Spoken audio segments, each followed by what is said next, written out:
we had somebody have to miss, so we did a little miniature battle royale instead of the normal god test that I was gonna do, but that's okay. We ended up losing a character to the boon, and one character, or when you guys finished the battle royale, you guys teleported back, had a little bit of a conflict, and I forgot the character's name now. What? Deadeye. Deadeye took off running to avoid getting in trouble, and that's the last that Spookulous has seen of Deadeye. And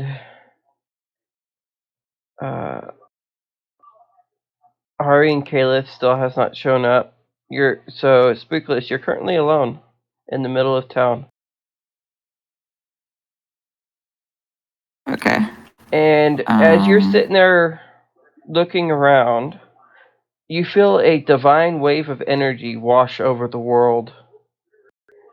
And as you try to use a simple spell, you realize you can't use your magic. But your knowledge of guns has increased. And you know that if you use a gun, your magic will work again.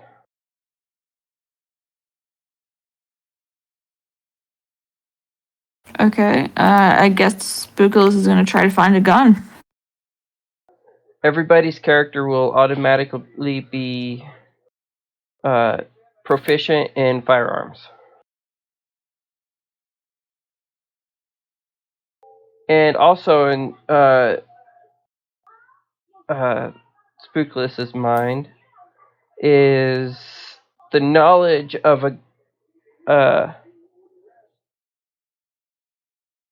the optimal gun, which is the musket.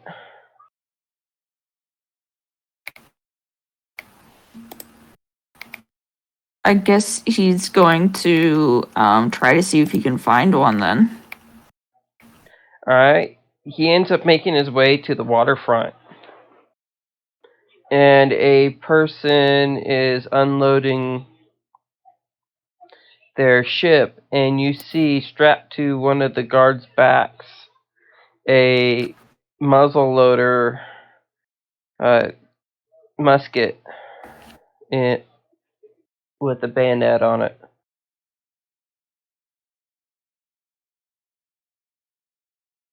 Excuse me, friend, where did you find yourself such a weapon? I would like to have one as well. He coughs a couple times. This was issued to me from joining the Imperial Navy.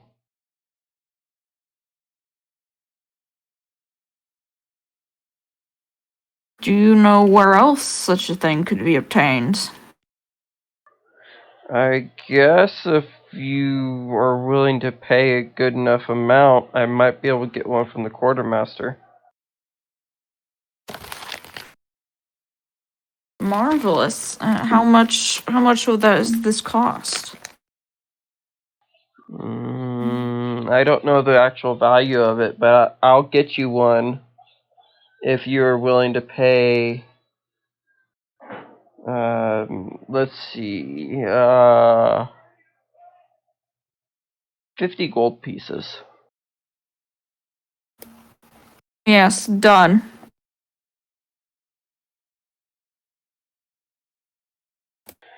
He's like, alright, I guess I can give you this one. He takes his bayonet off of it and pulls the rifle off of his back, hands it to you, and 5 shots and enough powder for 5 shots.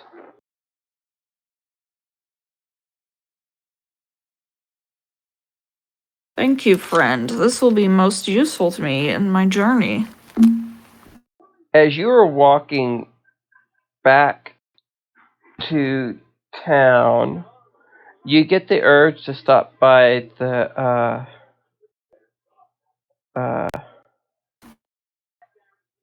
religious areas because it's along the way. And as you're walking past the temple district, a blue portal appears and a guy you've never seen before just drops face first on the ground in front of you. He was sitting in a meditative position when he fell face first.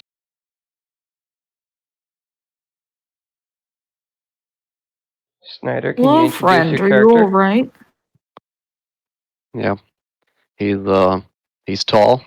He wears light gray robes. He's bald, half elf. Um, Stoic look on his face, and he looks around slowly and calmly, and stands up. Ah,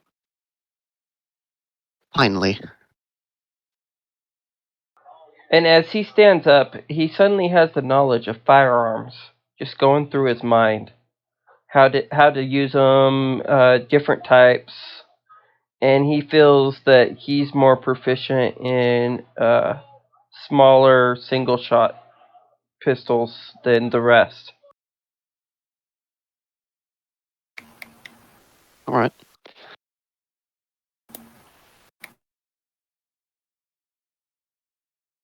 Uh, is Spookulus stopping and looking at him? I think so. He's probably just like, oh, good. There's some more people coming through. He's probably um a little confused that it keeps happening, but he's not that surprised. Yeah, John's going to approach you and say, "Can you speak?" Of course, I can speak. Oh, it is real then. This place. Yes. I take it this is not your home either. Home? No, not my home, but my destiny. Surely.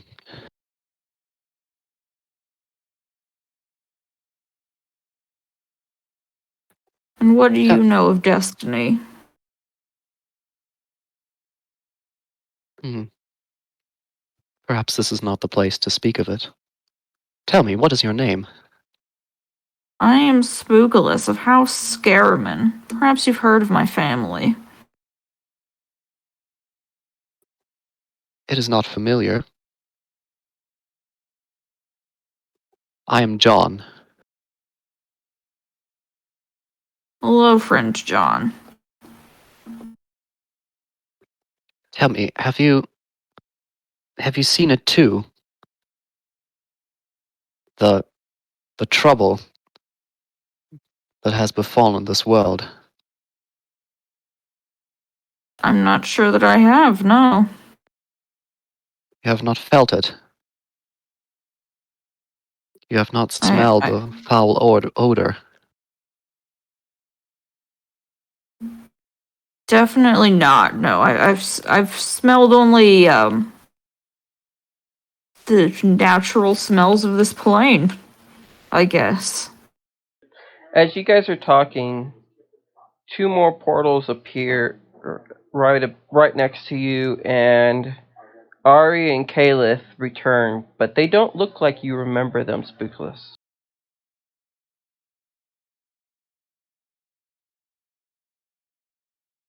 How so? Can we have a reintroduction of the characters?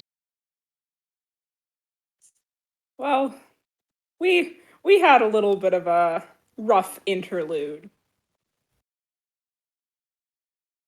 Um, first off, both of them now have feathery wings. Caliths are white and feathery, and Erithiel has dark wings. And Caliph is still the same color, but Ari is also dark skinned now. kind of a grayish skin tone, and Caliph is glowing very subtly. with a slight halo that's barely visible above her head.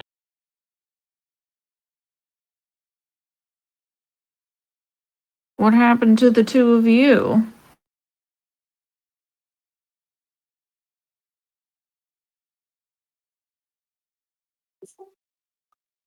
I don't think either of them quite understands entirely what happened. So that would be a very difficult question to answer. They also went through a trial of God, so it's up to you if you ask if each other or if they did a trial while they were gone or not. Okay, were you taken to some strange place by some strange gods as I was?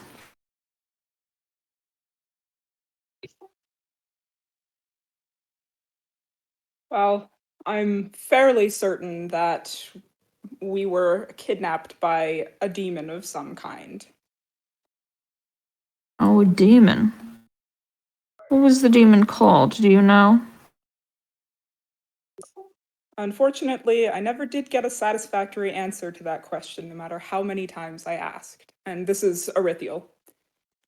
As you guys are talking, both Ari and Caliph get a sharp pain in their heads, and they have knowledge of firearms spread through their bodies, and their ability to cast magic feels like or cast their spells feels like it fizzled out, and they get the feeling if they want to use their spells, they have to incorporate a firearm in some way.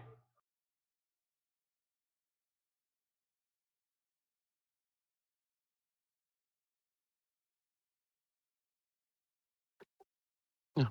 John has been looking and listening, fascinated, but now he asks, I need Spookless to what do about a what? perception check to see if he notices anything else different about Ari. Okay.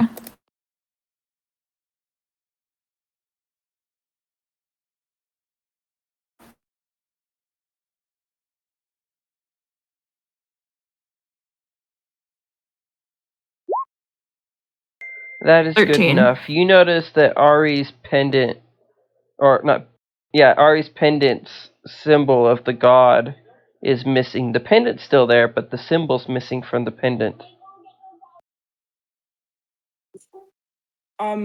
Didn't they have they were using the twin sun amulets as holy symbols. Right. I'm just saying the symbol that had Ari's god that was a part of the holy symbol does not have the religious part or the god's emblem in Ari's necklace. It's just the pendant is still there, but the symbol to her god is missing. I don't think it ever had that, but her shield certainly would have, so that could very well have disappeared. All right. Well, the religious emblem that said what god that Ari followed no longer has an emblem on it. Mhm. Tell me. And John looks at the sisters. Have you felt the evil in these lands? The chaos?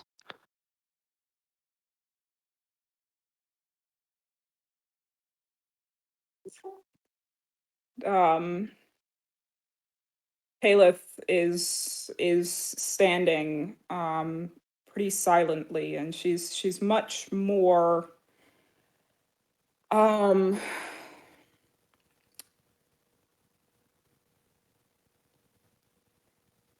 not sure what the right word is, much more solemn than she typically has been. She's always been the bubbly, friendly one, and Arithiel is looking considerably worse for wear.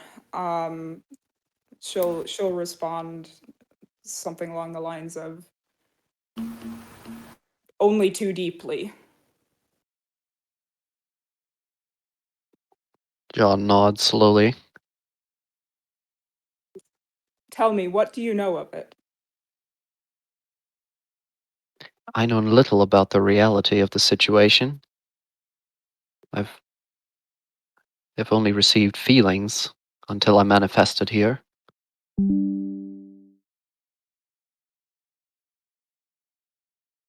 Do you know more?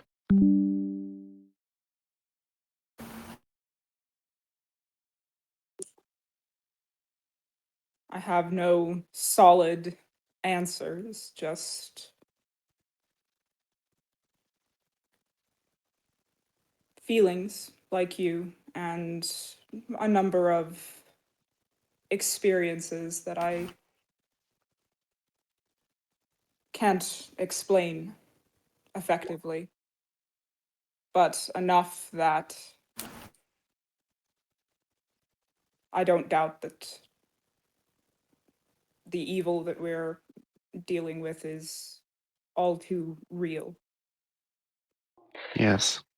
And as you guys are talking about evil, a black portal appears and Beldoris pops in next to you, looks around, sees the twins, or sees the two sisters, not twins.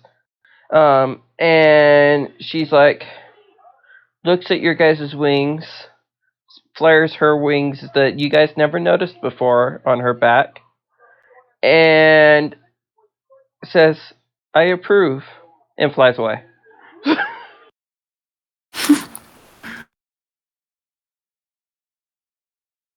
Hmm.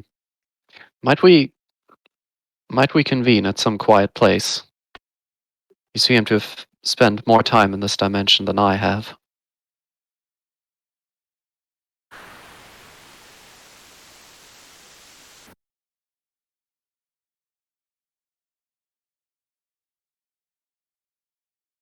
Might we?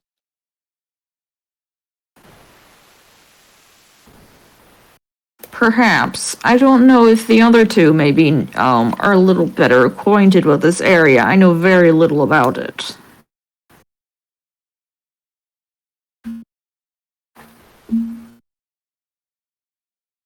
So you too have only recently reached this dimension. Yes, I certainly wasn't born here or anything. It's been maybe, around a week, maybe less. I need everybody to roll a perception check.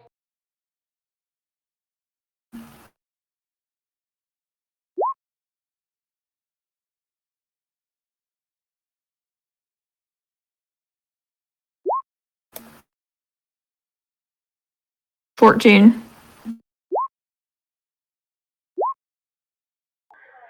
Okay, the sisters are still too concerned about their changes to themselves to notice, but the other two notice people talking about finding, or not finding, about hearing word of a horde of undead heading towards this village. Or city, I mean.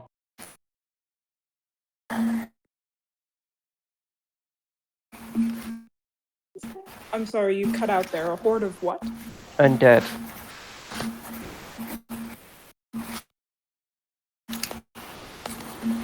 Do you hear them whisper? An undead army. My word. I've never dealt with such a thing before.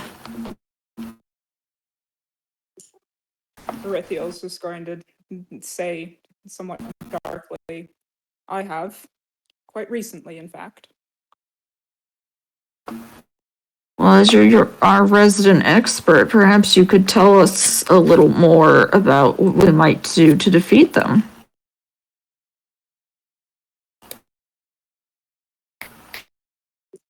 She's going to consider for a moment.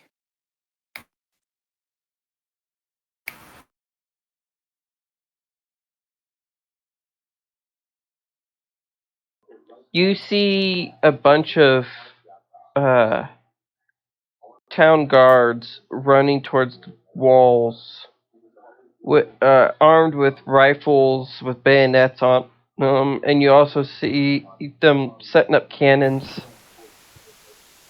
And then you hear a whole bunch of spellcasters scream out in irritation at the same time in the direction of the academy, and you guys probably understand why they are screaming out.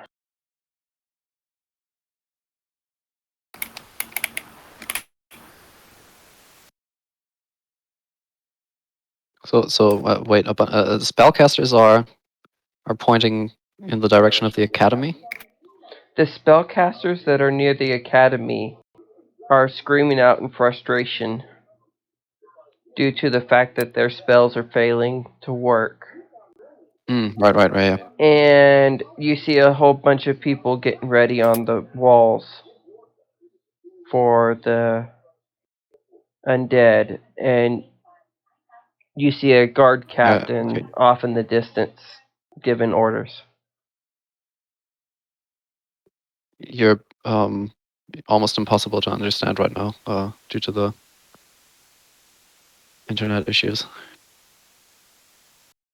But she's not nearly as sure of herself as she was the last time you interacted with her. And she's finally going to say, I don't know at this point, but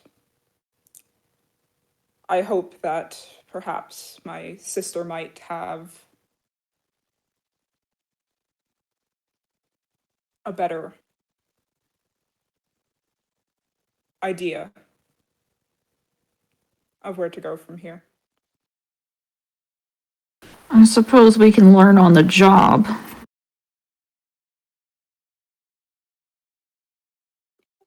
Yes, it seems the time for planning is not now. Kayla steps forward.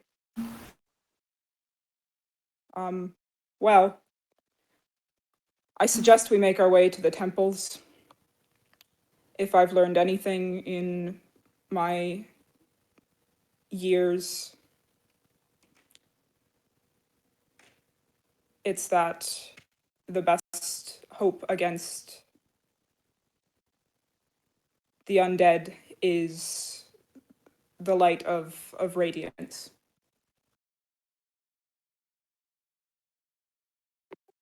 Yes, very reasonable. We ought to also arm ourselves.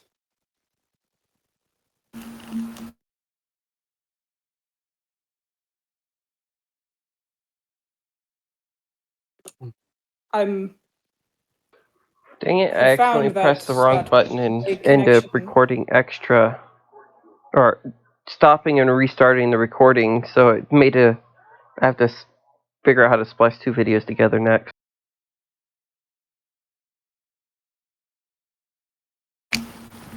Well, that shouldn't be Okay, too difficult. I've been recording also just in case. So, Okay. if nothing else, you can use that too. We can keep playing. I was Yes. just saying I accidentally pressed the button combo that stopped and restarted the recording.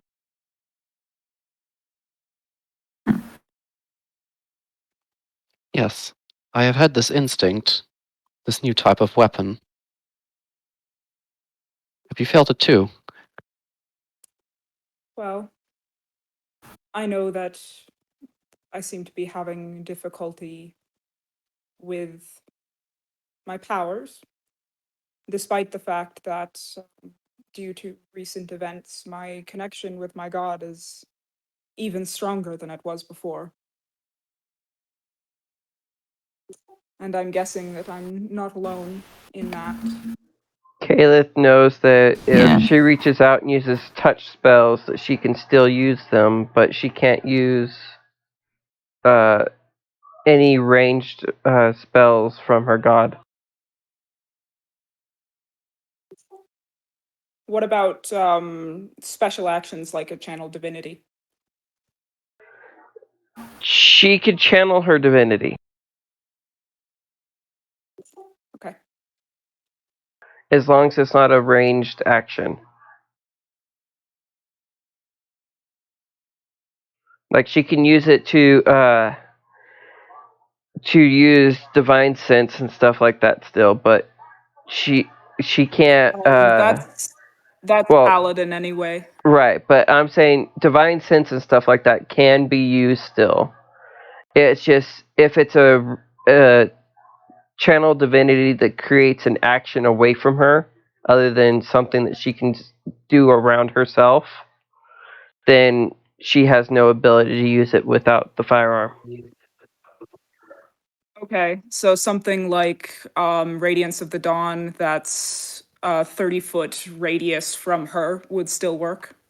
Right, because it originates from her. Okay. It doesn't work as reliably.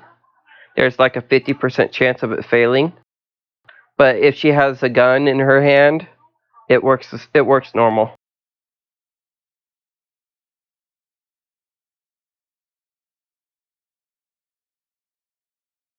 Right. Okay. Is there okay? So there's like talk of an undead army coming, but it's not like they're at the gates right now, right? Right. Right. Okay. Well, John says, let us take a few moments to exchange information. Then I am entirely new to these lands. You seem to have spent a few days here already. May I know what you know? I know very little of our situation. These portals seem to have been opening, just from many different places, many different worlds, perhaps different planes even. And they've just been emptying us into this new world, of which I speak for myself when I say I know very little about. Yes, the chaos I felt.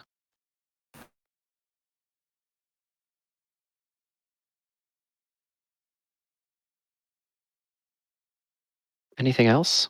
What are your goals? What are your plans? We were to head to, I believe, a university of sorts, though my big plans are, of course, at some point, I would like to get home. Yes. Understood. It seems that our goals and plans seem to change almost daily because circumstances are continually shifting. But Troubling. That is no way to live.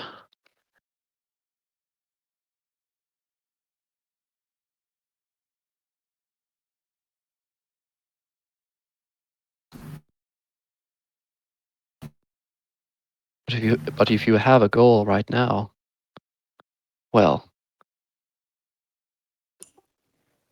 well, our aim, at least before recent events, and it may very well still be the case, it may be the best way to move forward. But our aim was to gather more information on the portals and what might be behind them, and also to investigate who might be behind a lot of the terrible things that are happening to this land. Our suspicion has been that it's the. oh, you cut out. Where did I cut out? Suspicion has been that it's Oh, that it's.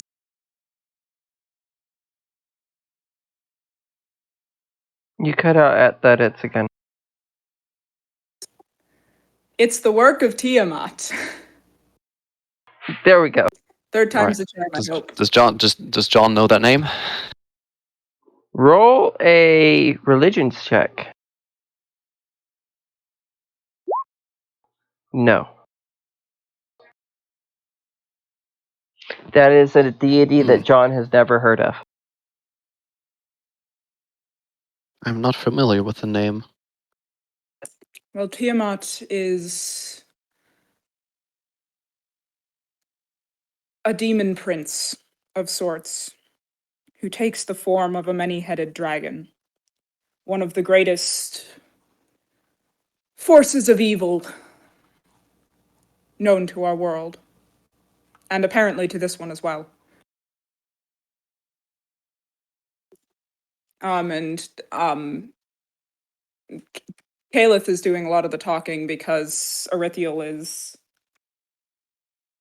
very stubbornly telling the infernal voice at the back of her mind to go shove it once again. In fact, I need everybody roll an insight check other than Ari.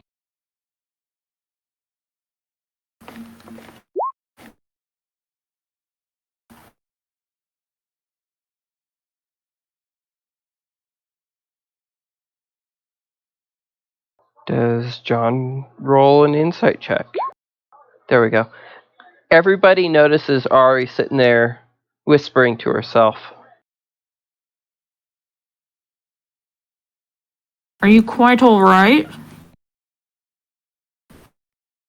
No. Again, friends, if I may call you so, shall we not find a more quiet place to discuss these matters? Calith's going to say, our new companion is quite right. This is no place for such discussions. Spookulus, where did you get Yes. that contraption you're holding? Oh, I saw a fellow and he sold it to me. Where did he get it? I believe he said from being in the Navy, possibly?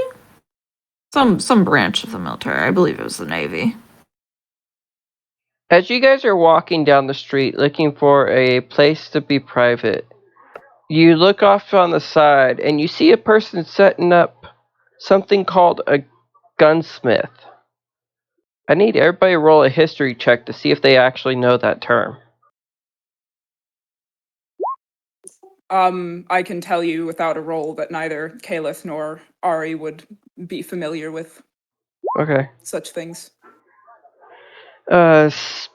Spookulus don't really know it from history, but knows it from the term of gunsmith, what it means. It's basically like a blacksmith that deals with guns, which is the firearm on his back.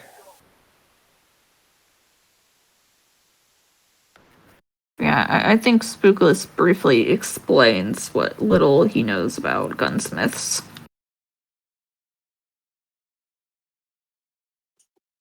Well, I mentioned arming ourselves. I suppose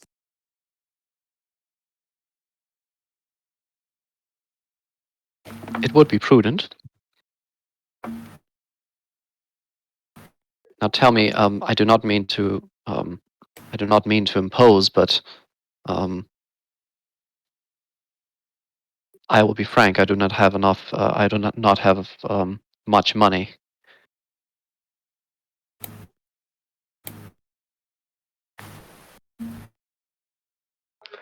As he hears you guys talking, the shop owner, he turns around and says, "Welcome. Will you guys be my first to buy my wares? I'm setting up something new that I started doing since I got teleported here.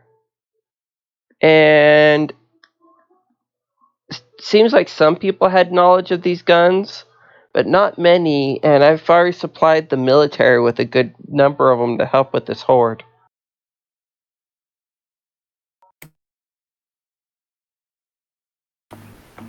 And how much do you want for your wares?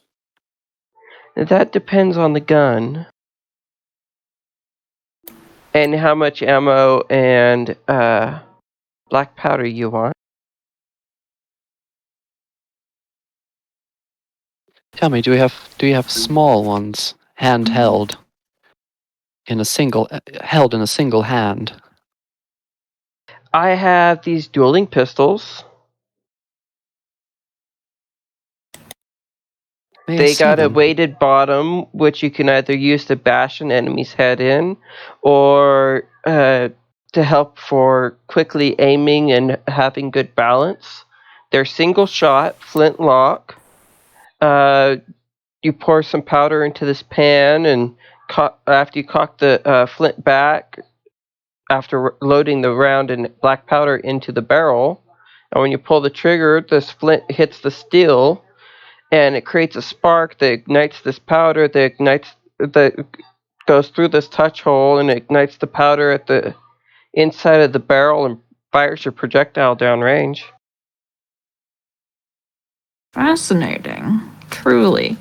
Now, It do you have any musket It works bullets? in the same concept as that musket on your back, Yes. and they also fire the same size caliber round. Yes, perhaps I could get some more bullets. I believe I only have about 5. Okay, I think I have some. And anything else? He looks over at Ari and says, I think a cap and ball 6-shooter would work good for you. And he pulls one out, and it looks like just a normal 6-shooter. But when he hands it or offers it over to Ari, does Ari take it?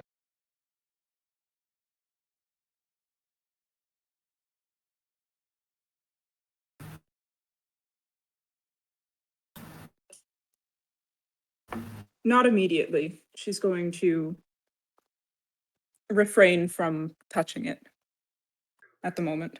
It looks just like a normal gun. In fact, he don't even look like he's bothered by holding it at all. She can roll an investigation to see if she can notice anything weird about it if she wants. Might as well, but I think it's more that she's feeling rather out of sorts Okay. and doesn't necessarily trust herself. Well, With then he a weapon. sees that Ari's giving it an odd look, offers it over to Kayla to look at. It looks like a normal pistol.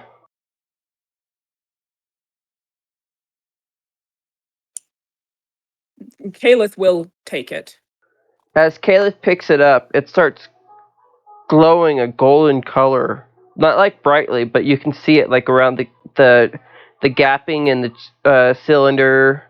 Out of the muzzle has a small little bit of a glow out of it, and there's a little gem that starts glowing in the base of the handle.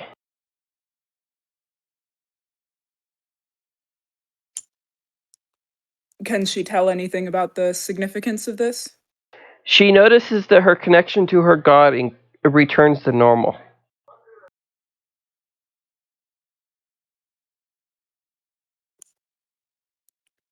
Lathander is pleased. But at the same time, she does not feel comfortable holding this pistol. It just doesn't feel like the gun that would be optimal for her character. Merchant, what else do you have? What type of weapon does Caliph have again? I think she's still using a hammer that she scavenged in the first session. She's typically has had a sword, but she didn't when she got sucked through the first portal. He looks at you. What type of weapon do you primarily like using? I'm a decent hand with a blade. A Nothing like my blade. sister, of course, but You got a hammer currently equipped? And he walks into his I think so. store And do you guys follow him in? Yeah, I go in. Yep. It's Slowly and calmly. I'll follow along. it's hot in there, but not sweltering like a blacksmith's building would be. You could see a furnace off in the distance for smelting iron and stuff like that, but it generally not the storefront is not much warmer than a normal interior of a building would be, but it's very dry. It's like very very dry. Irritates you all the time. Just breathing the air is irritating, and it has almost a caustic Mostly smell like in the dump. air.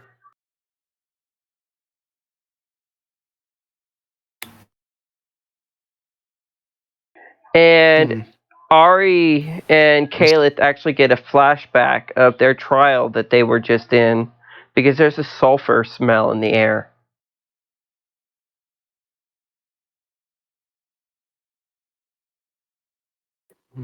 Most troubling, most. They're going to clasp hands. And he walks up to a shelf and he's like, I have this one thing I've been testing out. And he pulls it down and it's looks like a blunderbuss, but the end of it, instead of being shaped like a bell, is shaped like a small warhammer.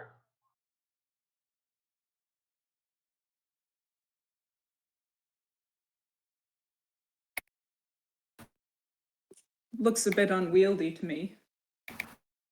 You can easily hold it in one hand, and if you take two hands and hold it and fire it, it fires a shot that scatters out and hits multiple enemies or one enemy for more damage.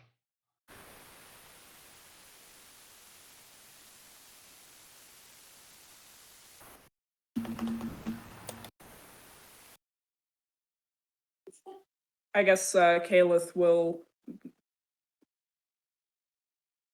And as he's showing it to you, place a finger.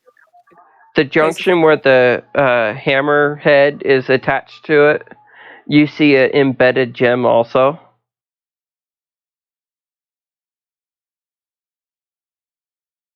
Like I said, she'll somewhat hesitantly lay a finger on it. It starts glowing just like the pistol did.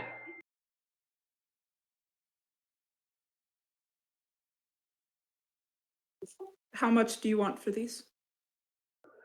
That depends. Would you like to try holding it and seeing if you can wield it?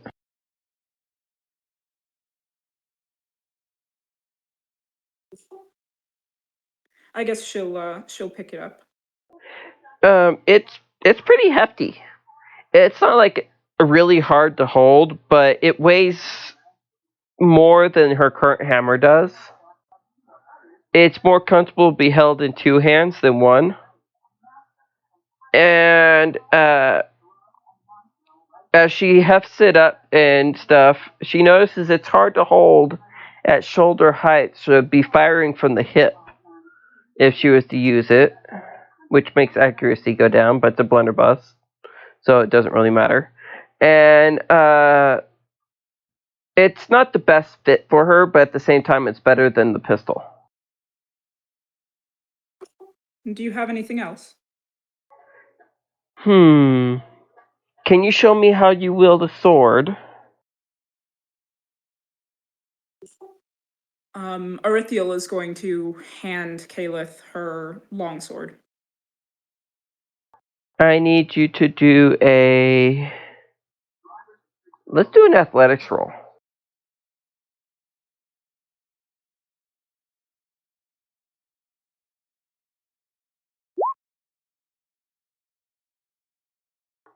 He sits there and studies it for a second, and he's like, "You tend to stand back, don't you?"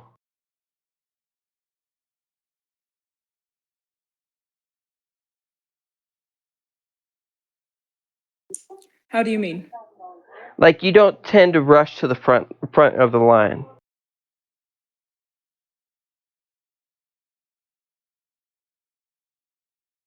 You're not somebody that No, fights in front of everybody and tries to defend them.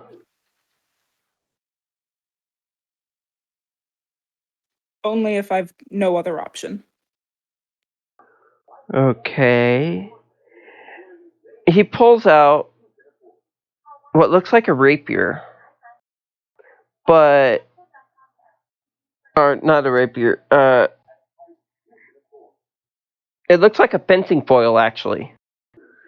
It's very thin. It's very blunted, and So like a small sword type thing. basically, but out of the end of it, but it's hollow, and you see a flintlock, or not flintlock, a cap and ball style lock and trigger hidden I'm into sorry, I'm the. having trouble understanding you. Can you understand me better now?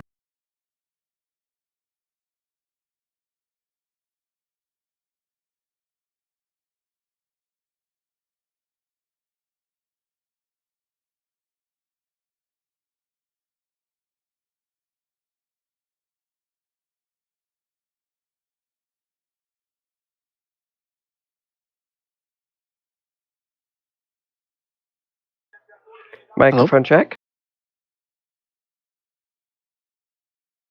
Hello? I can hear you again. Okay. It's got Yeah, I can hear you now. it's got a cap and ball style hammer lock built into the guard with a trigger right above the handle. Built into the right under the knuckle guard. Interesting. And it's got a glowing gem at the pommel. And or not glowing, it's just got a dull gem at the pommel. And he says, "This might work good for you." She'll hand him back the blunderbuss and take the sword. Gun, As sword. as she takes the sword, the foil, it starts glowing out of that pommel very well. And it's very light, very wieldy, and it don't really have a sight, and it's not got a proper shaped handle to be easily fired. But she feels that she could, with some practice, hit targets with it.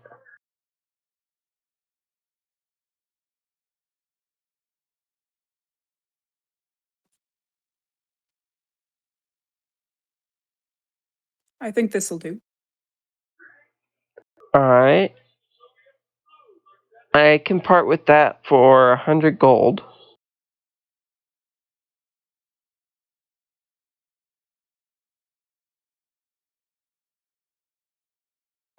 And the pistol?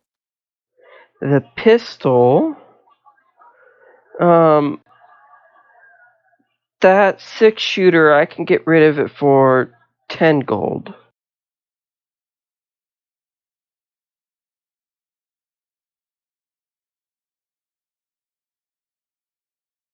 For the dueling pistols, if the person wants that, that would be 30 gold. But those are a custom build. So, like mechanically speaking, there's like a it's like the dueling pistols are like a flintlock, right? Right.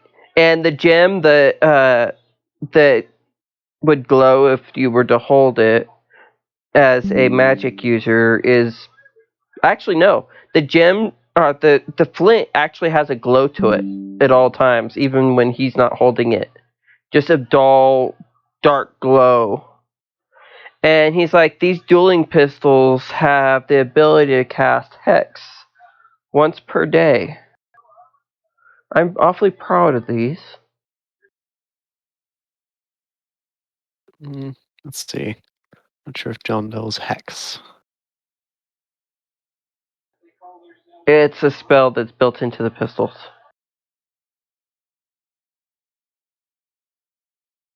Okay, so so how would these work with reloading? Well, you pull out this rod that's underneath the barrel, and you grab your pre-measured amount of powder, pour it in, stick your ball onto the top, tap it down with the rod, put the rod back under the barrel, cock the flint back, put some powder in the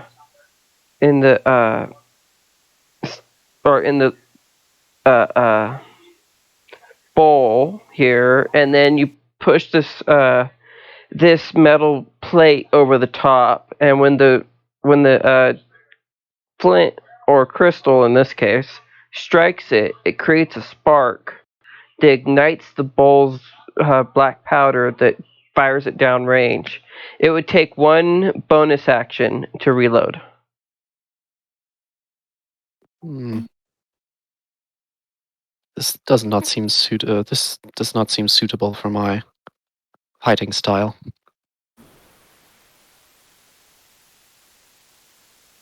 Do you have anything that would not require as much reloading?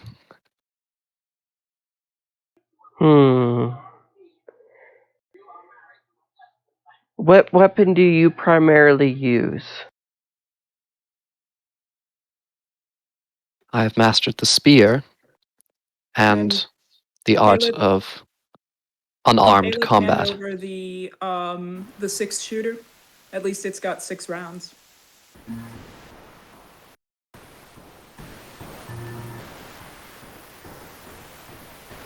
And John holds it. See if it's comfortable. It feels a little weighty. It fires 6 shots, but it's no different than using a bow in John's hand.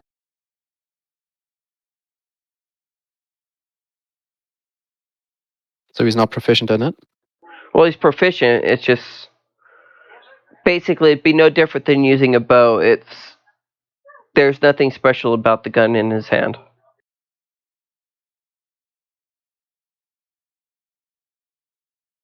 What do you mean nothing special? It Did does he not feel show. anything special? It does not show any magical effects, and it doesn't glow. It just feels like a lump of wood and steel in his hand that can fire a projectile downrange. Basically, he's proficient in it, but he just does not feel like there's anything special about it. Okay. Yeah. Well, he told the guy he's proficient in the spear and unarmed combat. Is there any reply to that? Spear and unarmed. I got this thing over here that it uses a elastic band to launch spears. I call it a harpoon gun.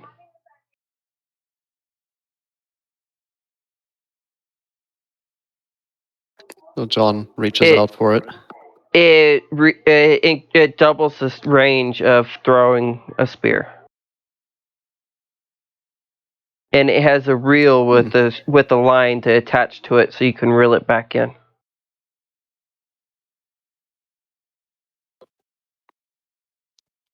Fascinating. For one bonus action, How much would you ask for it? you can reel the line back in with the strength save, and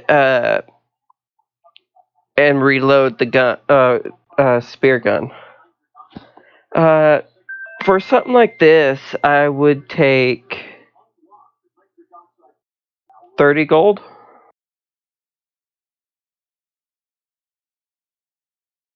Hmm.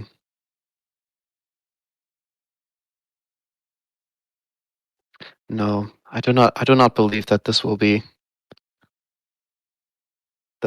useful for me. The role of my style, you see, in fighting is mainly close to the enemy.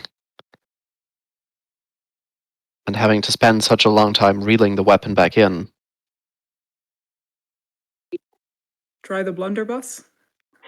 I have a basic small, or like half the size, or a single-handed version of the blunderbuss. Basically, it fires 3 projectiles per pull of the trigger, and it's single shot, which means it would take you a bonus action to reload it. But it's great as a first in your face or random in your face pull of the trigger for large amounts of damage. A horrible weapon indeed, but one that may prove useful.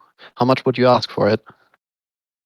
For this, I'll sell it to you with 5 shots worth of powder and 5 shots worth of shot. 50 gold total.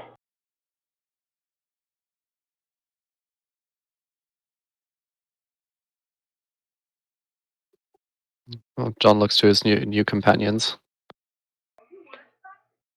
And if you were to shoot it one-handed, like it's designed, you would have to pass a DC 10 strength save to avoid dropping the gun after firing it. Well, presently I would probably drop the gun after firing it anyway. I don't know. Well, okay, I guess if we're talking mechanics right now, so I'm primarily using the spear, right? So I've got a gun. Would I be able to like hold the spear in my left hand and then fire the gun and um do my second attack with the spear? Yes, you could, but then you would have to drop the gun right after firing it to be able to do your second attack with the spear.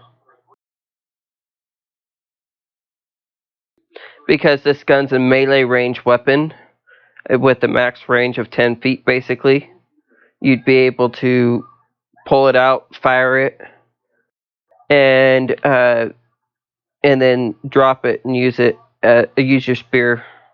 So basically, it's a melee weapon with reach. Okay. Well, this seems more geared towards John's style. And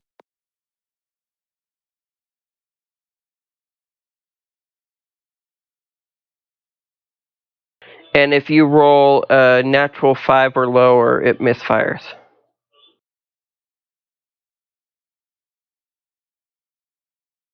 Mm, And it does 3d6 damage.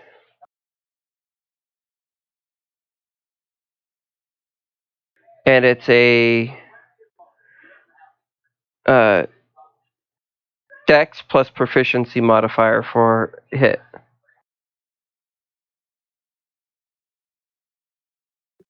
So, mechanics question. You said that these re-enable us to cast spells, but does that require actually firing the gun? You have a regular shot, or you could point the gun at the thing, and when you go to cast a spell, a false trigger that actually does not have a corporeal feeling pops up in front of the trigger that you can pretend to pull, and it fires your spell off as if it's a regular spell. Or you can infuse your spell into a shot for it to do a +1 to your spell modifier. Or to your spell. But you can cast spells without the ammunition through the gun. Right. Okay.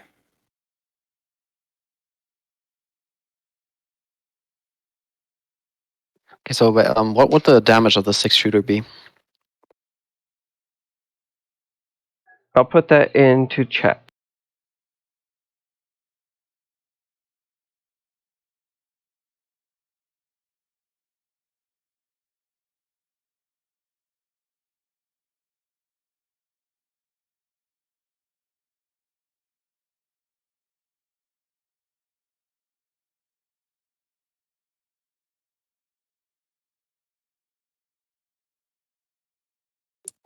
Um, think John's probably more interested in the 6-shooter because it seems a little more sophisticated. The 6-shooter is just the standard 6-shooter in the D&D Beyond sheet. Mm. So it might not. It sounds like it might not actually let you cast spells through it. Well, John don't have spells, so Oh, he's a monk. fair enough. I'm going to step away for a moment, but Schneider, you can pull from party funds for whatever you decide on. Okay, yeah. So John humbly asks for a little bit of help with the 6-shooter. That's 10 gold, right? Right. It only comes with one full load of rounds and caps and black powder in it. It's a cap and ball 6-shooter. It's basic. It's the same as any 6-shooter on the D&D Beyond character sheet weapons, and it takes them some time to get used to the feel, but the gem never glows on it. And John can fire the 6-shooter. Now the shopkeeper asks, "Are you gonna buy caps and stuff like that?" Reload is bonus action. You roll a d6, and the number that rolls is how many rounds you load per bonus action.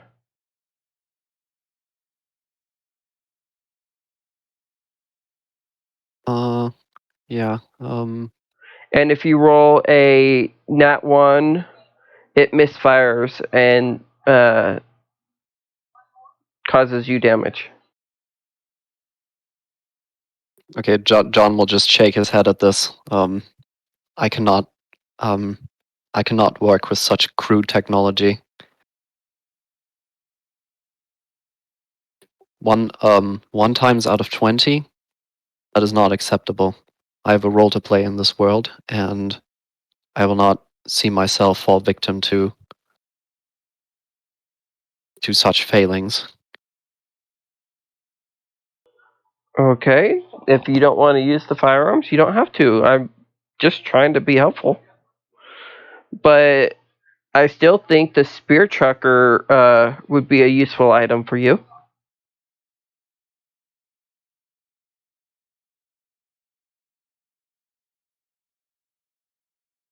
Yes, perhaps.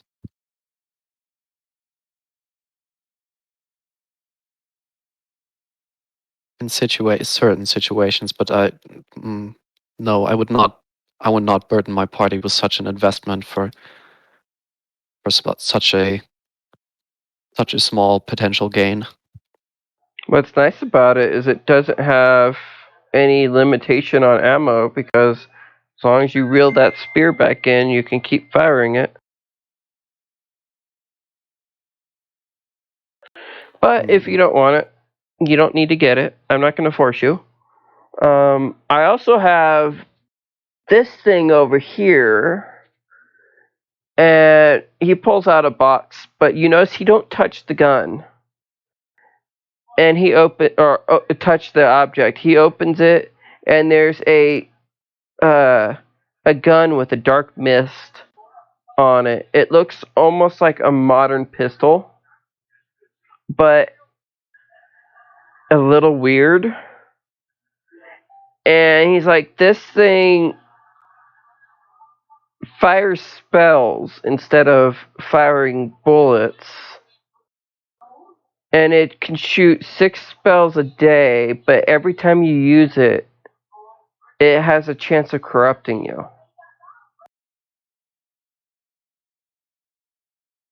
And you would sell such a thing? John uncharacteristically raises his voice. Hey, I only I only sell the things. I don't try to force people to use them. If you don't want it, you don't have to use it.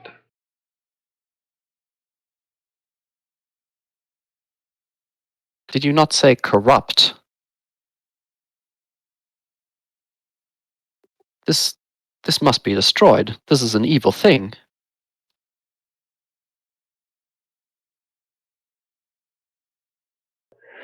At this moment, we need to wait for the other person to come back because I'm back. Okay, Ari feels a connection to the spell slinging gun.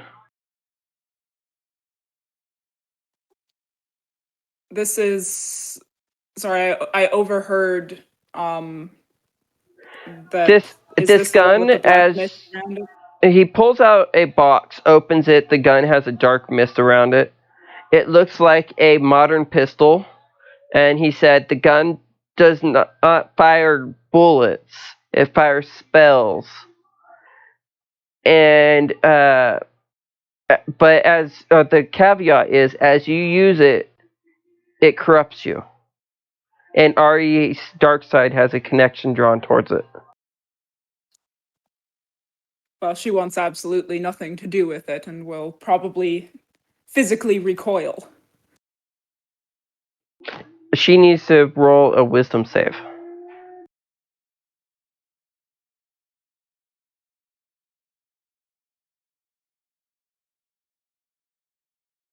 It's got a low DC, but Oh, whoops. I'm pressed the wrong button. yeah, Because that I'm proficient in wisdom saving throws. That was just a wisdom roll. yeah. Make one more roll. Yeah, she does not reach out and grab the gun, but she hears a whisper in the back of her head saying, "It could be uncorrupted. You know you want it."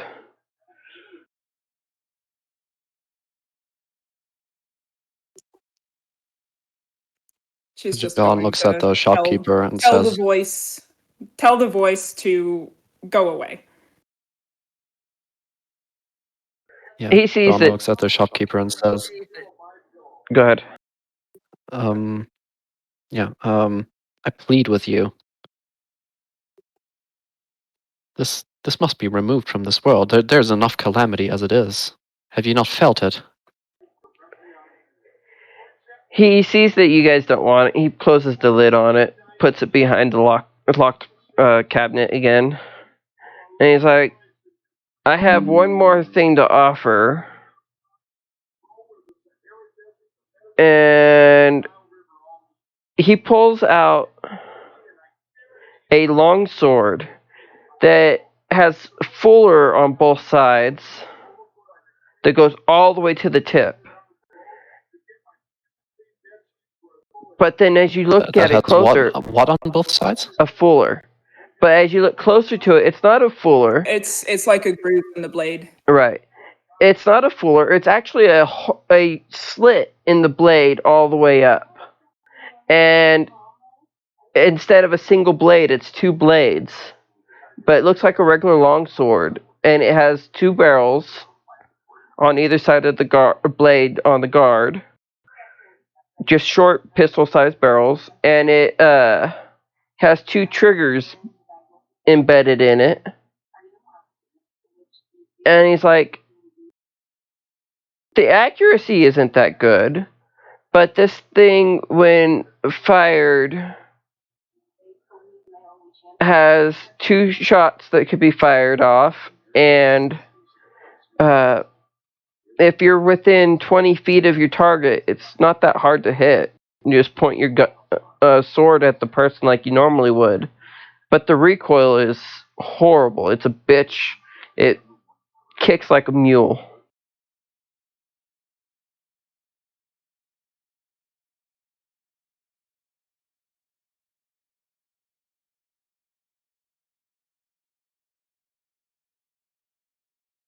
I think John's withdrawn at this point to the closer to the door. But it looks like it's similar shape and build to Ari's longsword. It just has a gem in the pommel and it's two blades instead of one going up.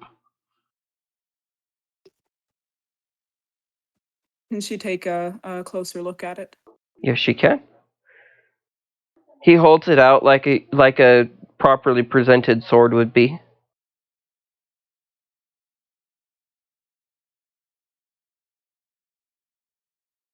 As she looks at it, she can see little words etched into the blade, and he sees that she's looking at it, and he's like, "It's just enchantment to keep the blade from breaking on you when you fire the gun." And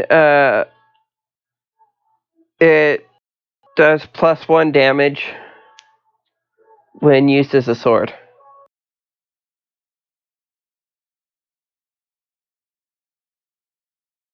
And there's a clear crystal in the hilt. Or pommel, I mean. Does she pick it up?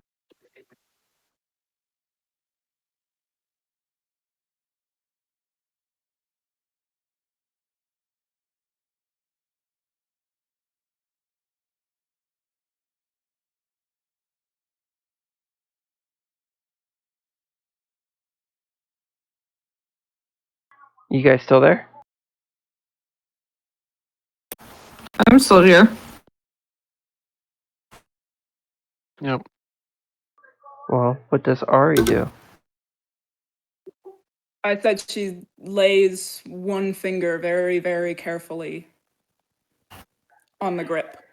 As she touches it, the pommel glows black, or has a black light in it that doesn't really glow, but there's a kernel of white in the center of the black coloring of the pommel that flickers.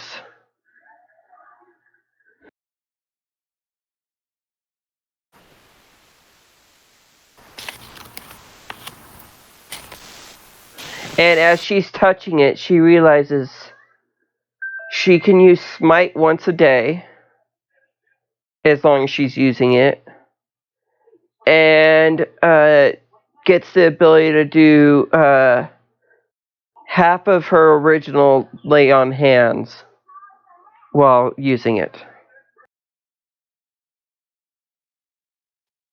I couldn't hear any of the first part that you said.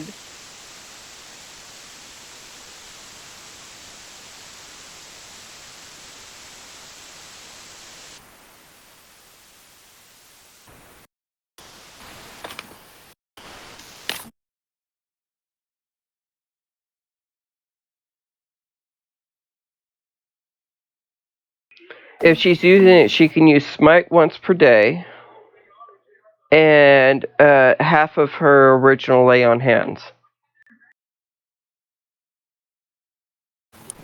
I got that part. It was what you said before that.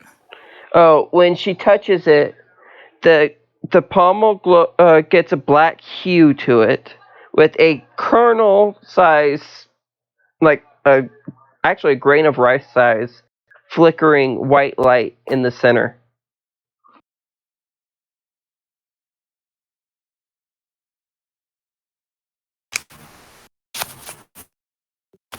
And how much do you want for this? I've never seen that reaction before. Make an offer.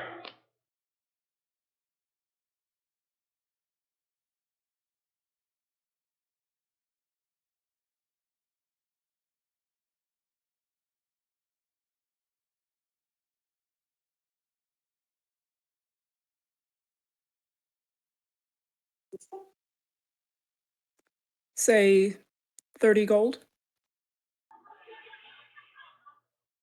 How about 50? Actually, no. Scratch that. Make 40. a persuasion roll.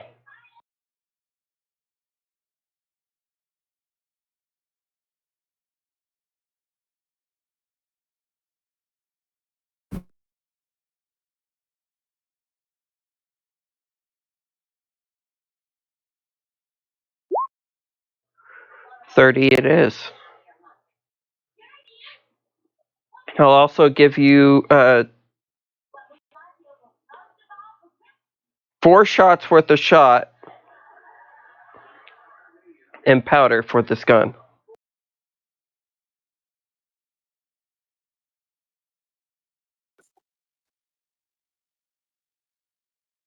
And the fencing sword gun thing was 100, you said? Yes.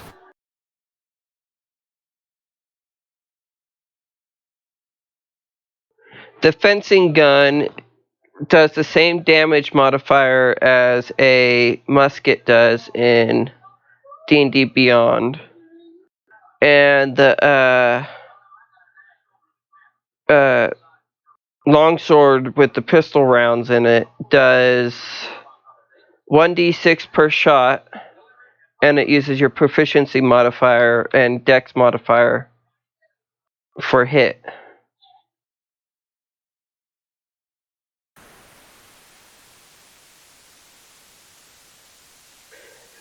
Actually, scratch the modifier for the fencing one. It does dex plus proficiency to hit and 2d6 damage.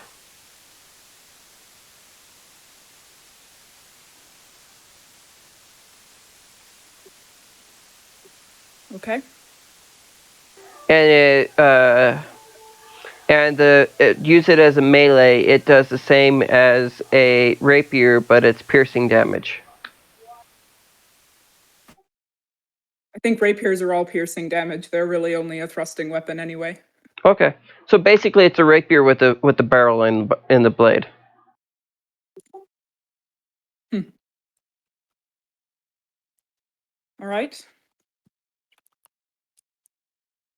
And if you use any of these to fire off spells, it does not require the use of a round, but it will give you a +1 to your hit and a +1 to your damage.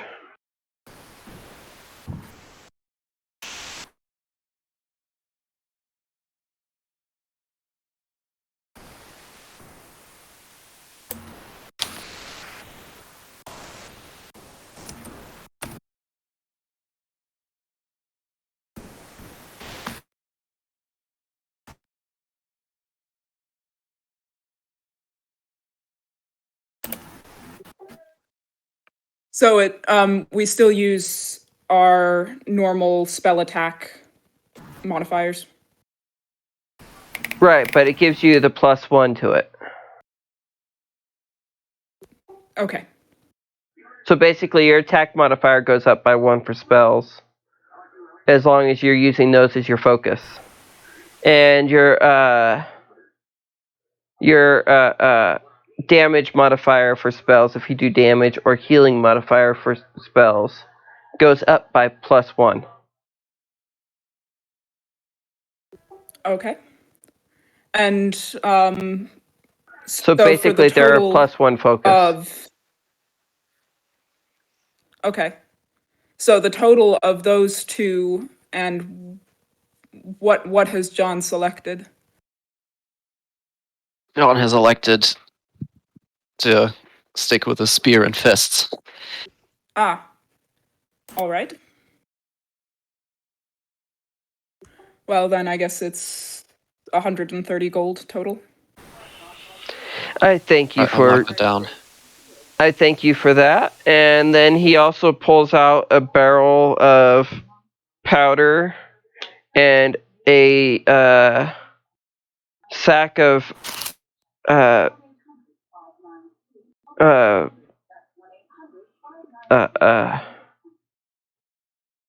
musket shot and a sack of pistol shot, and says, "This barrel of powder gives you 100 shots. This musket bag is 100 shots, and this pistol bag is 100 shots. Each of these are 10 gold apiece if you guys want them." Yeah, I think Spookulous will pay for the 100 shots of the musket.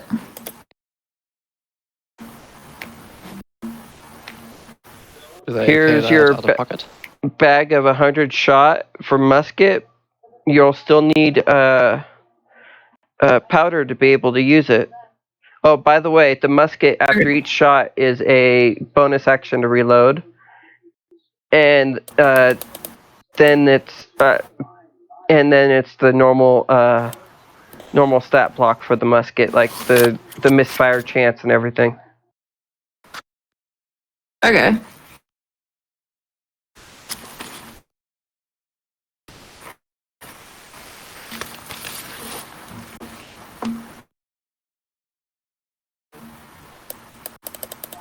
Are you guys buying black powder, or are you guys gonna just leave it as an option to buy later? I think Spookles will buy some black powder too. Alright, it's about the size of a pony keg. And you get 100 shots of black powder. Or you can stick a fuse in it and light it and use it as explosive.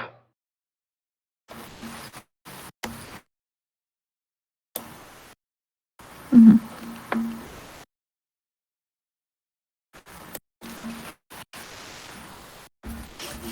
And if you choose to stick a fuse in it and light it, or light it off in some way, it does 10d6 damage in a 40-foot radius.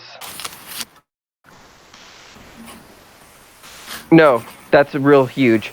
It'd be a 10-foot radius, 10d6 damage. Be right back. Okay.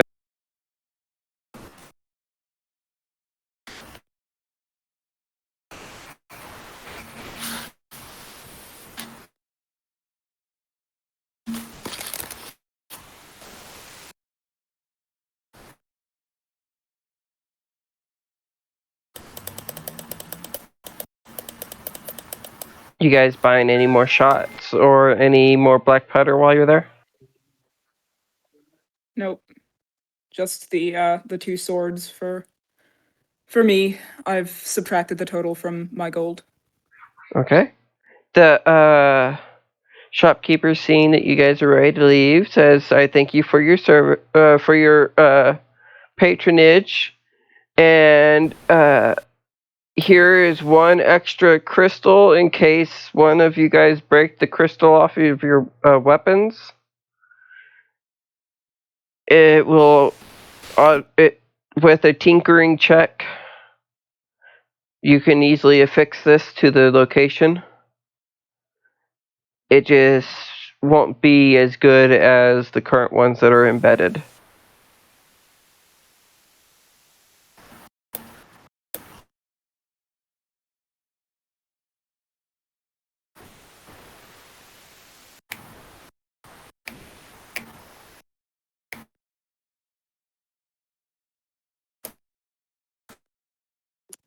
Well, I think we'd probably best be on our way. Okay. You guys stay safe out there. The world's getting weird. Yes, I thank you, friend blacksmith. Gunsmith, rather. I'm back. Alright, welcome back. He gives Spookless a wink and saunters to the back of his shop to start working on new inventions.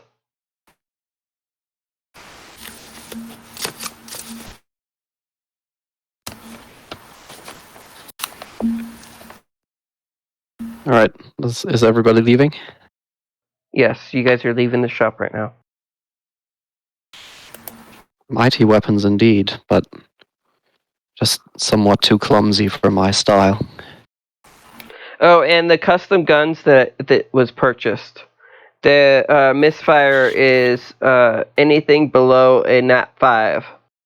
If it's a nat 5 and below, it's a misfire, and you guys spend an action fixing it. And if it's a nat 1, it causes physical harm to the person shooting the gun. And it's the damage roll is what you get harm and piercing damage. Yeah, I think John believes that these unpredictable weapons are a manifestation of the disorder that is plaguing this world, and he's not interested. Well, I doubt Ari or Caleth has much intention of firing them as guns.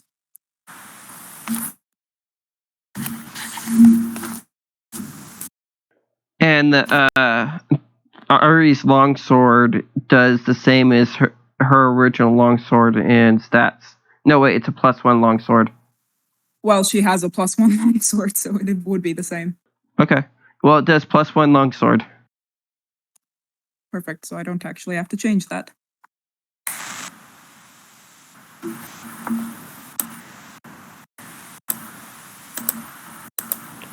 Are we And- spending some of the party sheep money on ammunition as well?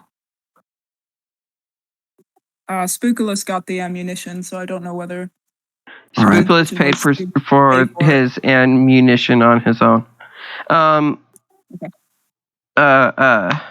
Ari also, if she uses her hex while holding the gun, she can use it 1 extra time per day.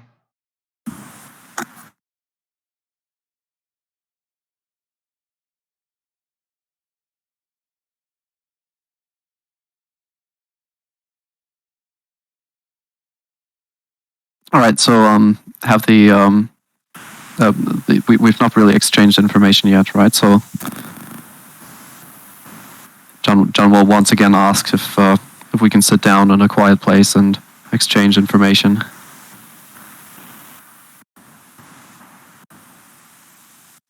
Well, let us go to the temple district, perhaps. Yeah, John agrees.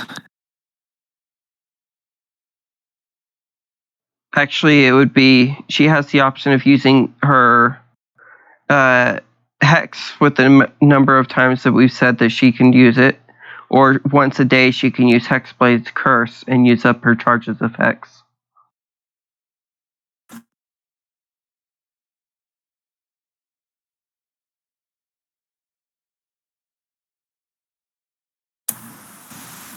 I doubt she'll be electing to use her dark powers as she sees them, though. That's her choice. I'm just letting you know the changes that happens from owning the item. I'm not saying that she has to do any of the dark stuff. It's just certain things she's got to do a wisdom save to avoid the darkness from influencing her.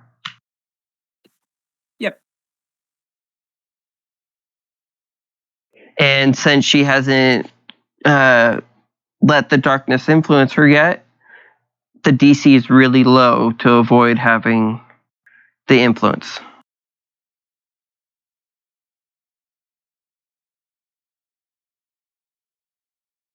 Yeah, so I suppose we're going to make our way to the temple district then, or something of the like. Yeah, that sounds like the most prudent choice, as we do still have an impending invasion by the undead. Yes. At this time, you guys start hearing off in the distance outside of town a whistling sound, and then up in the air you see an explosion of a firework. And it's yellow in color. And you hear the nearest guard say, "Shit! A yellow alert!" Excuse me. Yes. What does a yellow alert mean? A yellow alert means that they're within 100 miles and heading this way. And that they're bigger than 10. My word.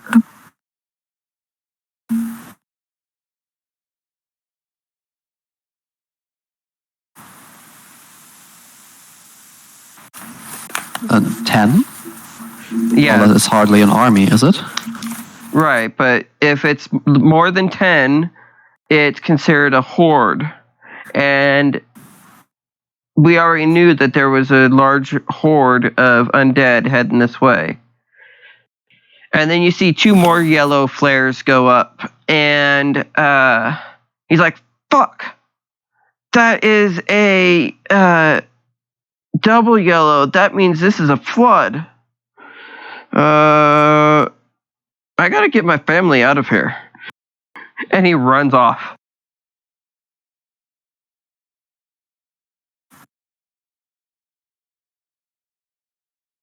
It seems that haste is in order. Do you know who is responsible for the safety of this place?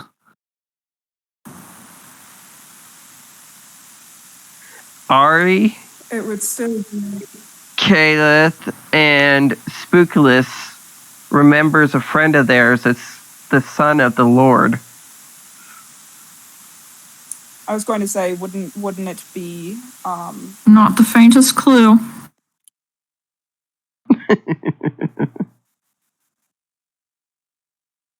This is the Gosh, city I'm you guys came and dropped off. Yeah. What's his name at? Gabriel, my God, we played for Yes. he was around for like 13 sessions. Yes, so it would be Gabriel's father.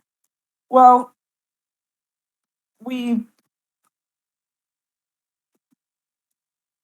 know Gabriel, and I would think that he would be reasonably capable. Who's got the highest Of- passive perception? Oh, Let's see here. Mine is only an 11. 18. All right, John, roll a perception check.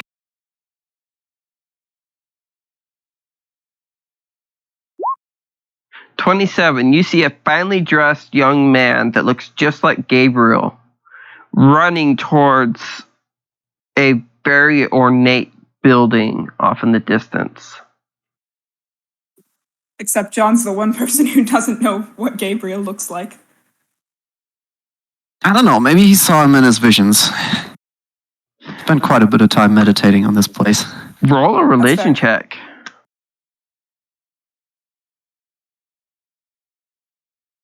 Religion. Yes. He saw a glimpse of him, but he does not really know the finer details of what Gabriel looks like. So it strikes a chord as in, that looks familiar. In fact, that scene looks familiar. That scene of him running toward the temple district, or did he was running there, right? He was running towards an ornate building that looks kind of like a house. Ornate building. Okay. Basically, Gabriel was running home. Out of the Well, that's away from the academy. that young man there. John points at him. He looks rather important. I don't know if the others can still see him. Perception rolls.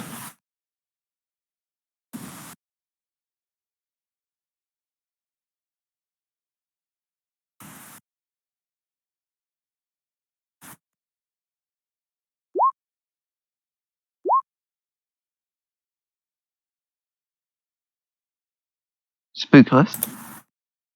It's unfortunate that neither of Mine's my just characters taking a is second, ever sorry.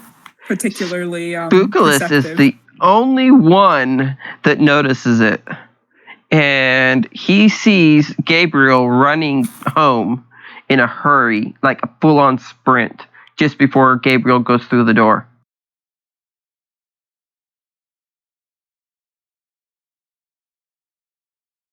My word, I think friend Gabriel perhaps is that away.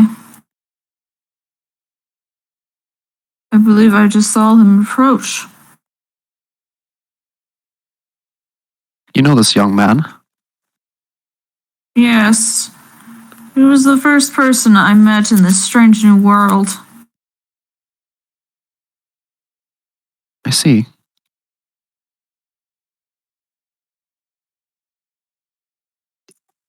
Well, I would say that the city is in relatively capable hands with him around.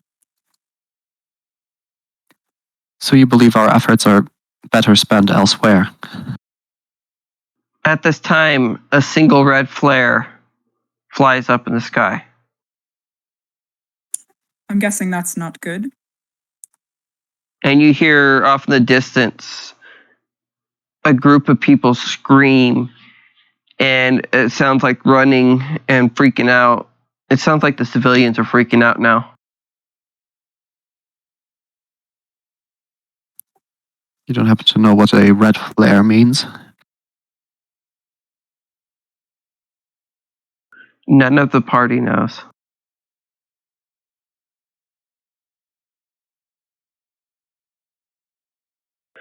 The gate outside of Gabriel's house slams shut and locks.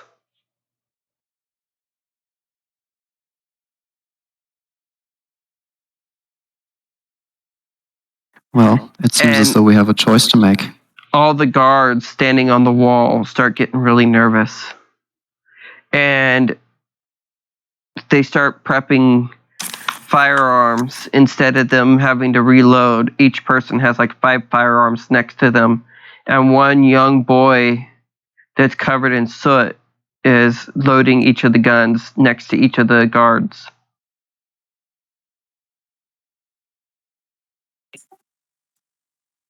Well, I seems as guess though, taking counsel will have to wait until this threat is dealt with. have we seen any gates being closed or anything like that? At this time, the drawbridge is being raised and the portcullis is being closed.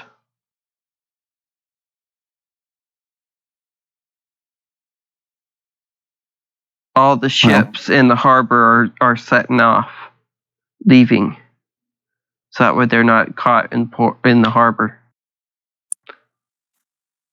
Should we see if we can get a look at what's going on outside the walls? You see a barrier flicker like it's getting ready to be started, and then you hear cursing and screaming coming from the college.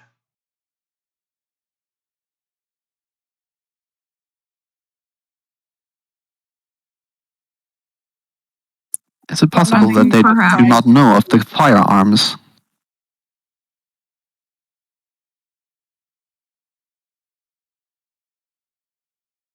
You get the feeling that they Perhaps- might not know. Perhaps that is our first task in this world. I believe we should hurry there.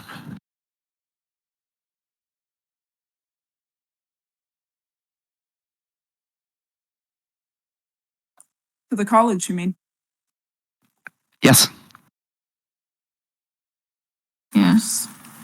Perhaps our help is needed there. I would think our help would be needed on the wall as well.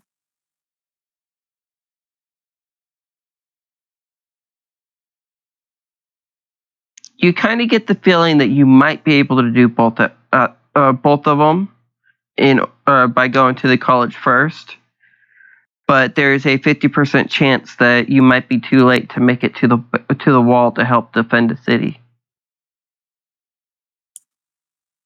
I think Spookulus is already heading to the college. It's not waiting. Well, Okay. Why don't you and John go see what you can do to help the mages? Ari and I will head up to the ramparts. Well, we seek only to communicate knowledge. If two are to head, it would be more wise to send 2 to the walls. No. Well, that would be 2. Caleth and Ari will both go up to the wall. Ah, right. And Spookulus, do you believe you can do this on your own? Perhaps. I'm used to doing things on my own. Right. Good luck.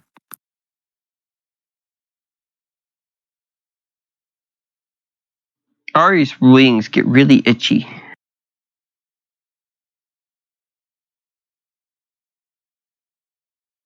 And she starts sensing an undead presence getting close.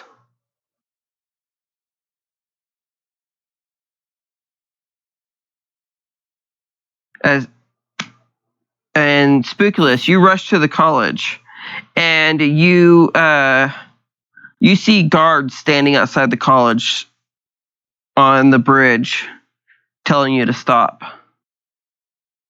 I'm here to help, friends. Make a persuasion roll with advantage. Okay.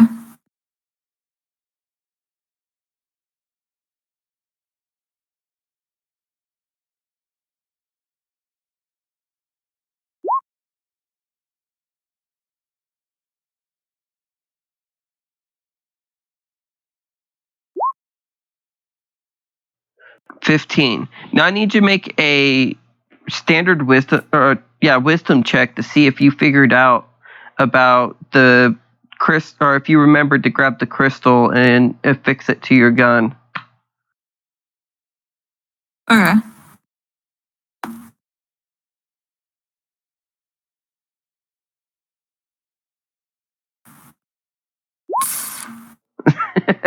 Yeah, that's You remember. nat 1. You remembered that you forgot it. I'll give you that. And that you can't use your gun the way it sits to cast spells.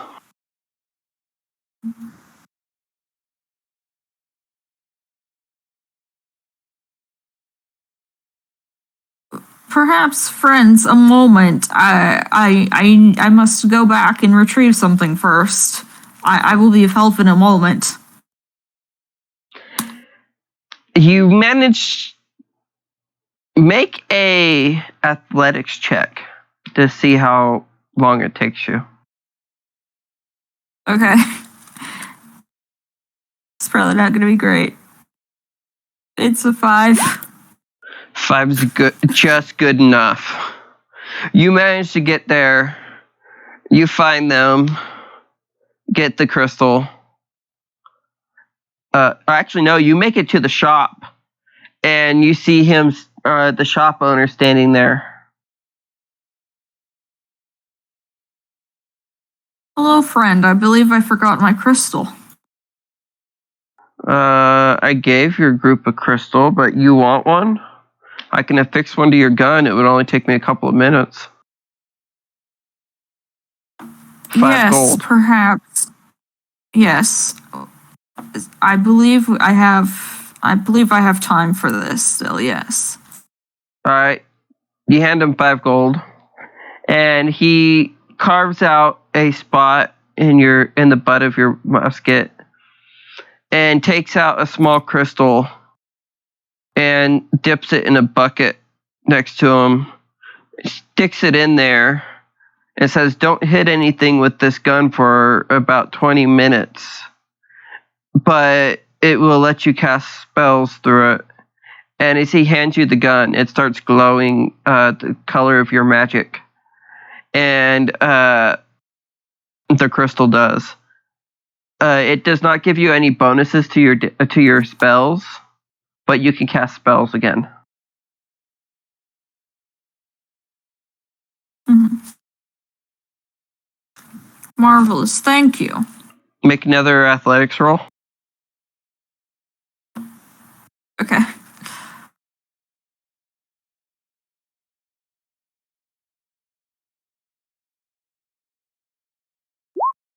Nat 20. Woohoo! You sprint back and almost plow into the guards. And Friends, I they believe step I will out be of your helped way now. as you're running by. And you see a elderly gentleman standing there looking concerned at the gate to the college. Greetings, friend. What can I do to help? If you could figure out why magic isn't working, that'd be great. Yes, mine has been on the fritz as well. However, I've received this wondrous item. It is called a musket. And I believe that will help me channel my magic once more. Perhaps it would be the same for you. I don't believe you. Prove it. Well, fine then. I think Spookulus fires off Thunderclap. Thunderclap. Roll damage. Okay.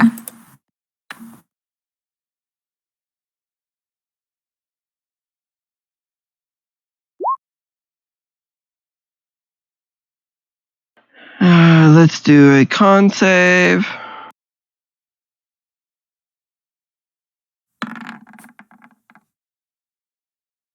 He barely avoids getting decimated by your spell. And he staggers, a little bit of blood trickling from his mouth. And he's like, well, that is definitely magic. Yes. But how do I know you didn't use that confounded black powder to do the same thing? Would you like me to fire off another shot? Something different. Okay, I will do my best to avoid aiming this at you, and then he fires Eldritch Blast. You take aim like you're getting ready to shoot the gun, but instead of cocking the hammer back, you pull the trigger, and a charge of Eldritch Blast energy shoots out of the barrel of your gun.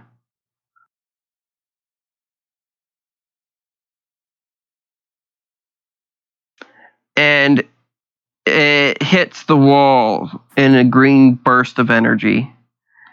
And he's like, that is Eldritch Blast. Okay, I believe you. Can we borrow that confounded machine to fix this barrier? Yes, I think I would be able to be of service to you, yes. Basically, Eldritch Blast in a rifle is like having a laser gun.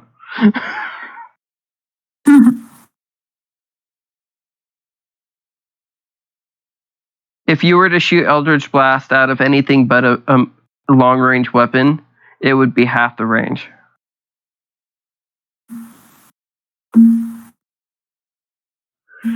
He takes the musket and you back to the this intricate design that's written on the ground, and he explains to the group of magic users that are there about what he's figured out, and asks you to lay your musket in the center of the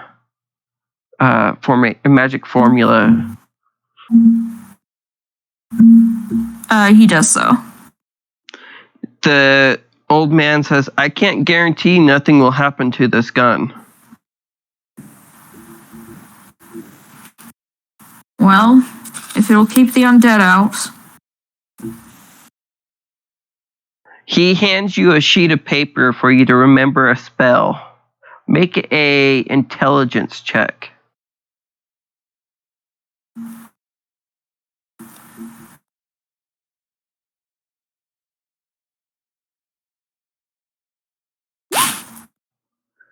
Okay, you memorize the spell, and you guys start the chant, and the formula glows a green glow instead of the blue you saw earlier, and the gun shatters.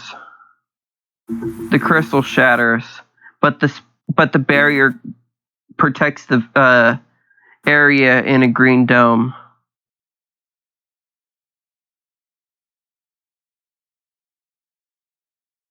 You currently do not own a spell focus, but you have linked to your musket, so you have the ability to recall your musket in 24 hours. Okay.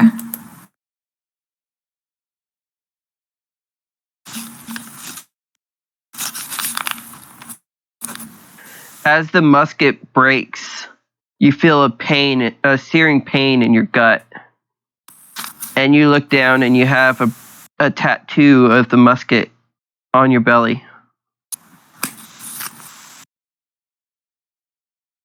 Not how I thought I would get one of these, but oh well. And the barrel is pointing towards your belly button.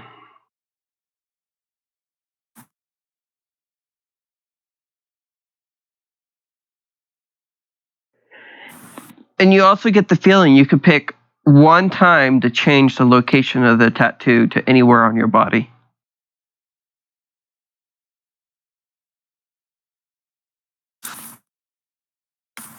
I'll think about that. Okay. Currently, your spell focus is broken. You guys have put up the barrier. And at this time, I'm switching to the other group. You guys are rushing across town because you've seen what looks like to be a guard captain giving orders in the middle of town. And you guys get there, and he sees you and recognizes, sort of.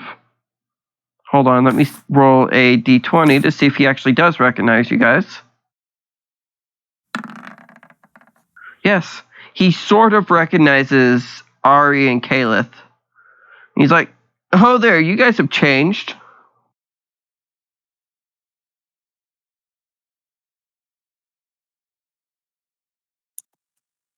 That's not important at the moment. What's the situation? There's an undead flood coming this way. And as he says this, the barrier flickers again. And then he sees another red flare go up, but from the north instead of just the east.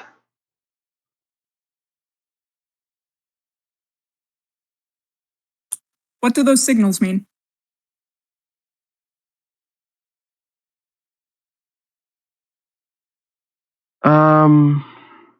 That means the flood's coming from two directions now. That means there's over 1,000 undead heading this way. What are the defenses of the city like? Well, if they can get this barrier up, it has enough divine energy and magical energy infused into it that it should keep them from getting in the village for about a day with the amount of undead. And then we've got all kinds of different weapons to use, but for some reason nobody's able to use their magic.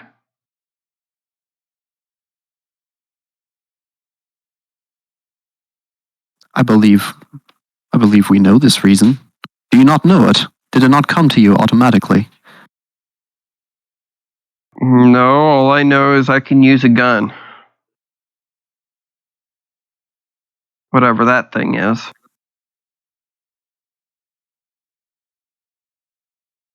Not all are without magic. And Kalith is going to cast a light cantrip on something. As John's Caleb forehead. Guard spear. As Caleb brings out the gun, the gun rapier that she has, or foil, and flourishes it and then points it at something, the pommel glows bright, and the spell actually fires behind her. So opposite of where she was aiming. Well, it's not really a spell, it's just the light cantrip. Right. It just does the spell opposite of the direction that she was planning on the spell being. So whatever was behind her, which would be the guy's nose, starts glowing bright.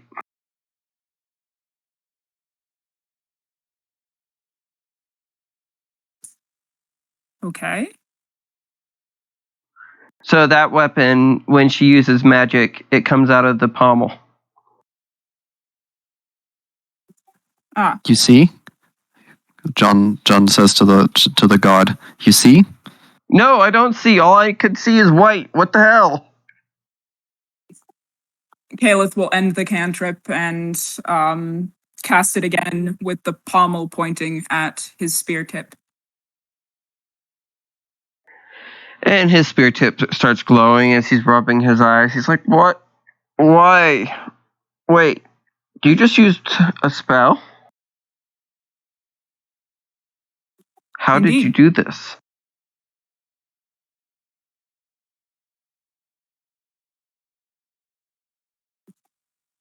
With It this. seems And she'll show him the gem in the pommel of the sword. But it's just a gem. How does this... I don't understand. Where did you get this?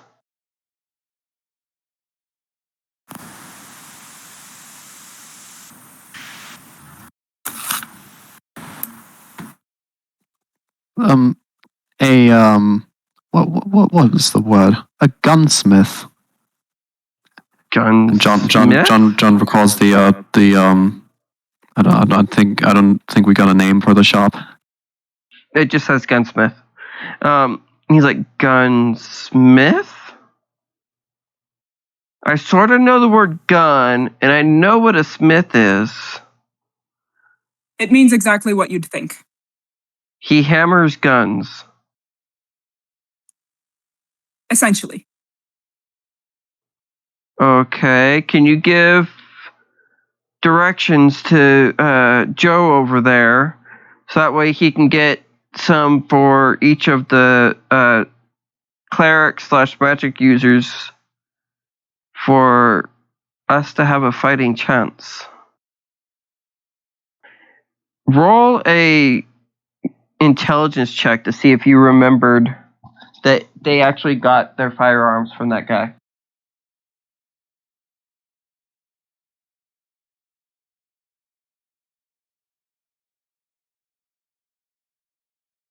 Wait, was that not Spookulus alone that got that bit of information? Well, the gunsmith we all went to. Right. So I need both of you to roll an intelligence check to see if you remembered that the gunsmith sold guns to the city guard.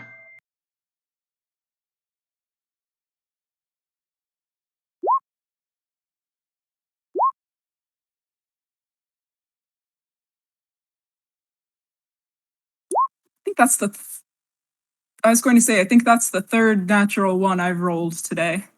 Kalith remembers. Well, at least she's on top of it. Does she pass the information on? Yes. The guard's like, that's where they came from. Okay,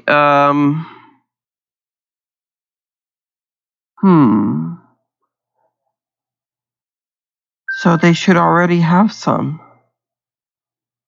The guards that know magic and the clerics that are helping them. All right, you pass word on to the people that they can use those guns that have the gems in them as arcane focuses, and also make sure that the clerics know to have a gun on them to cast ranged spells. And you see a young page run off to spread the word. And then he looks to you guys. All right, if you guys are willing to go stand on the northern wall, we can use help there over by or over by this area. Help for what exactly? Will this barrier not protect the town? That's if they can get it up and running.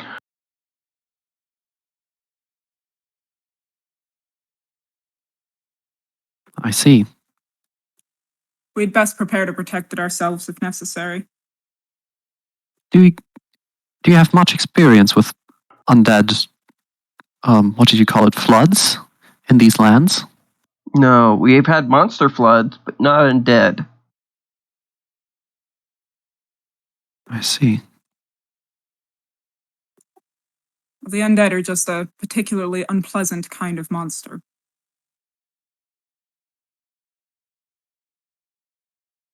Well, for now, we are at your service. And then both north and west, or north and east, a double red flare pops up or flies in the air. And he's like, "Shit, they're only 20 miles out. If you have really good eyes, you just might be able to see them from the wall." Earlier, they were 100 miles. How are they moving that quickly? I don't know. I wish I did.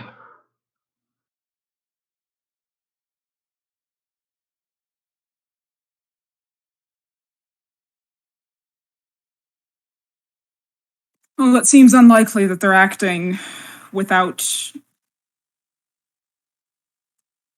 At this time, infernal assistance of some sort. a green barrier flies up in the sky and surrounds the main city and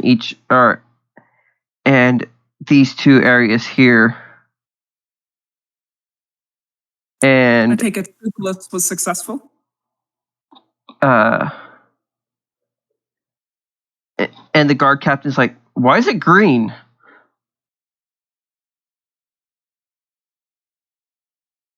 Is it not supposed to be that color?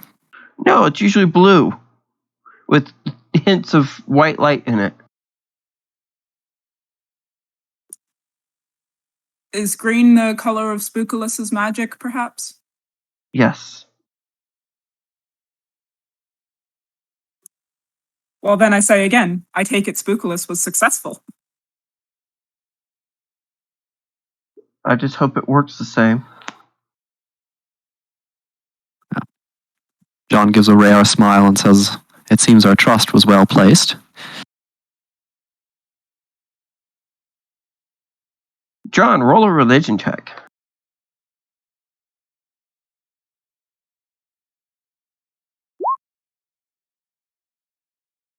He has an itch at the back of his head that is ambiguous to a vision starting, but it just suddenly disappears.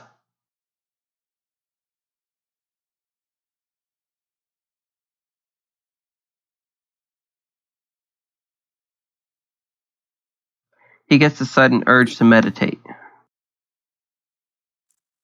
Well, we'd best head to the north wall. Okay. You guys make it to the north wall. Make perception rolls.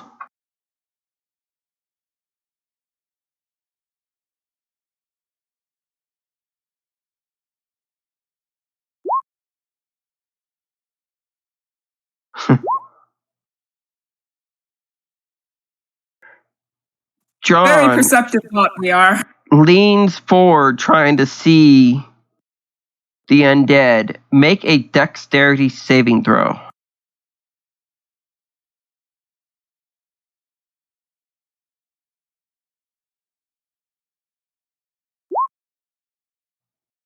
Barely avoids falling off the edge of the wall.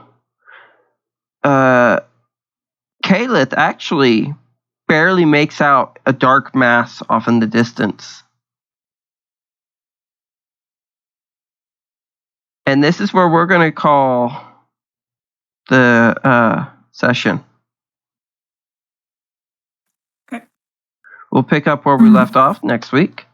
I'm going to hopefully be able to get the video set up correctly and then posted.